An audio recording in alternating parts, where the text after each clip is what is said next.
Maabot ng bansa ang target na rice self-sufficiency nito kung babaguhin ang cropping season o panahon ng pagdating ng palay ayon sa National Irrigation Administration.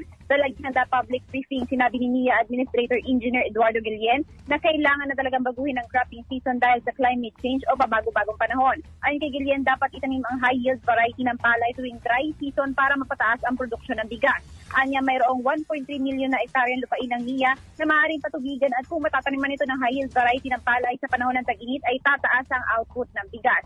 Kung mapapanatili man anya ang ani sa panahon ng tag-ulan ay sasapat na ang produksyon kung kaya't hindi na kailangan mag-export pa ng bigas ang bansa. Dagdag pa ni Guillen, kailangan anya may parating na maaga at nasa tamang oras ang farm input sa mga magsasaka. Samantala, para naman sa pangmatagalang solusyon, inirekomenda ni Guillen sa pamahalaan na dagdagan ng investment sa mga pasilidad tulad ng mga dam para mas maraming mapatubigan tuwing tag-init. Naniniwala naman ang NIA na nasa tamang direksyon ng pamahalaan para sa target na mapataas ang produksyon ng bigas sa bansa.